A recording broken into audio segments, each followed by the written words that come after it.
I would like to speak about Andrew Jackson Davis, who was born in 1826 in Orange County, New York. Andrew had the gift of clairvoyance and heard voices at a very young age. He was one of the founders of modern spiritualism. At age 12, he and his family moved to Poughkeepsie, New York. Andrew was brought up in a poor home and had about 5 months of schooling through his life. He was a lover for wisdom, truth, and knowledge. A tailor named Dr. Livingston decided to work with Andrew Jackson Davis because he saw potential in his trance mediumship as a teacher and as well as his passion for medicine. Andrew Jackson Davis was a person of truth, and when he went into trance, he was brought information from the spirit world, to which he wrote over 30 books. He was known as the Poughkeepsie Seer, also known as John the Baptist of Spiritualism and the father of spiritualism. In 1844, Davis had an experience that was to have a great impact on his spiritual path. In a state of semi-trance, he wandered away from home and awoke the next morning 40 miles away in the Catskill Mountains of New York State. During a semi-trance, he met with one of his guides. He said, "I quest for knowledge. I quest for truth."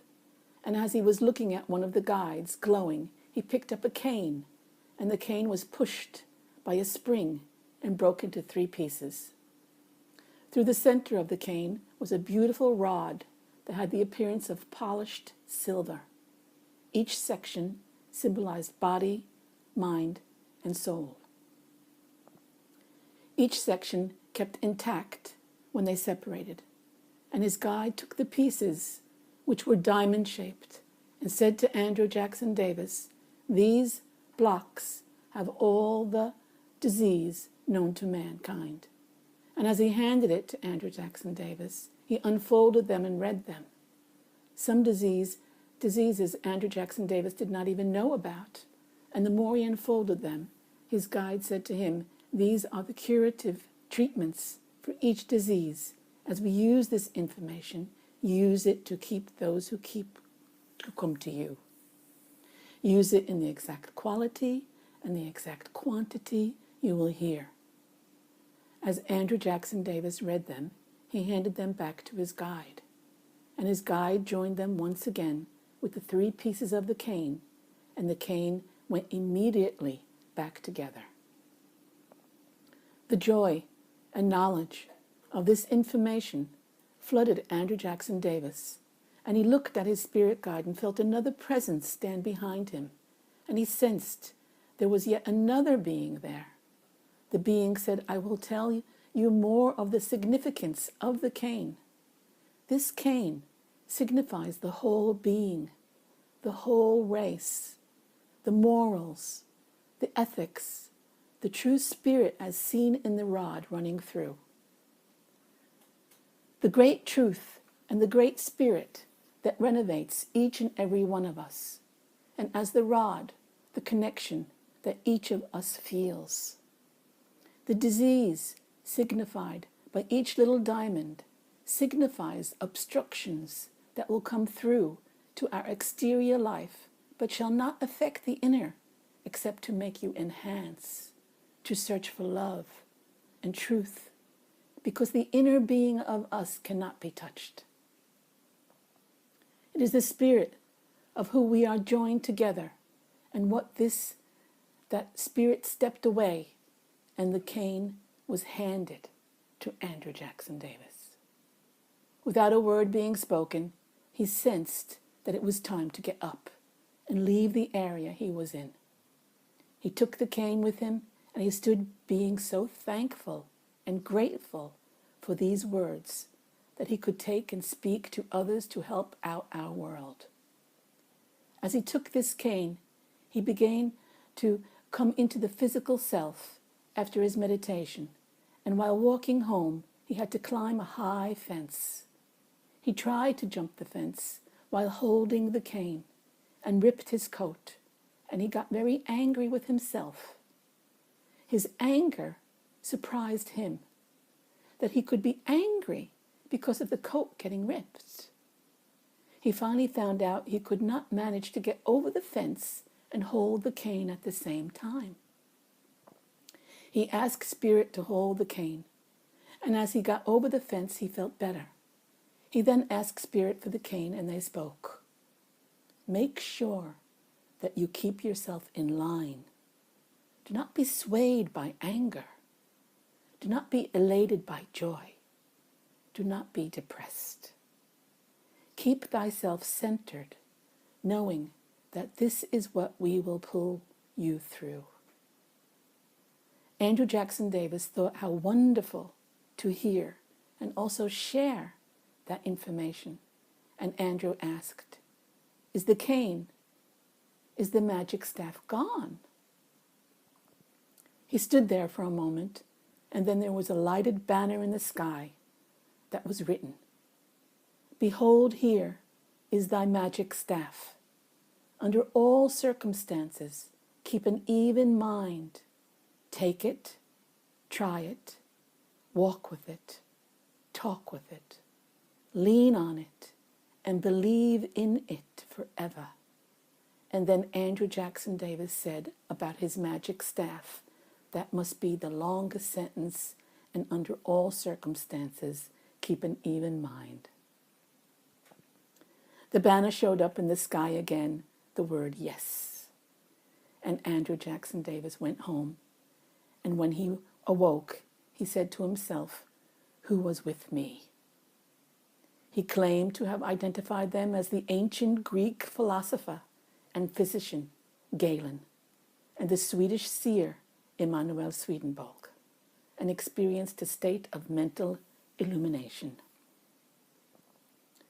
Andrew Jackson Davis, seer and clairvoyant of the 19th century, was able to enter into a higher sphere of consciousness and obtain a higher spiritual and physical knowledge. He could, by entering this state, obtain future information about the sciences, including astronomy, physics, chemistry, medicine, and psychology. Many of his scientific predictions have only recently come true. Unlike other prophets, Davis was very specific in his predictions, and his accuracy is much higher than any other known seer or prophet. Davis could actually see and observe the death process and the way in which the spirit leaves the body and forms a new spiritual being. He even describes the hereafter in detail, which he was able to enter at will. Civil War era documents indicate that Davis may have advised Abraham Lincoln. Davis's teachings left a deep impression on his age.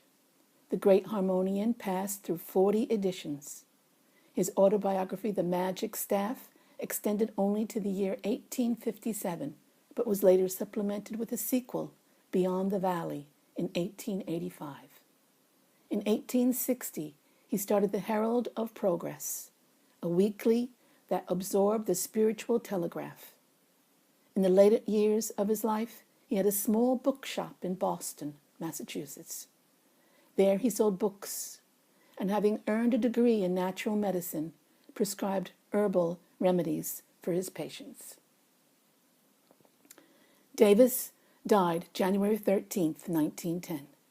He was an important influence in the early development of spiritualism, particularly in his association of mediumistic revelations with religious principles. His concepts of after-death spheres of departed spirits, which he named Summerland, are still part of the beliefs of many modern spiritualists. He influenced most subsequent spiritualist movements, including those of Thomas Lake Harris. It even seems possible that Edgar Allan Poe's Eureka owes its inception of Davis's principles of nature. In his practice of not diagnosing and treating illness in a trance condition, Davis also anticipated the rationale of the modern seer Edgar Cayce. Davis was the first person to diagnose and prescribe cures for individuals while himself in a trance state about 50 years before Edgar Cayce.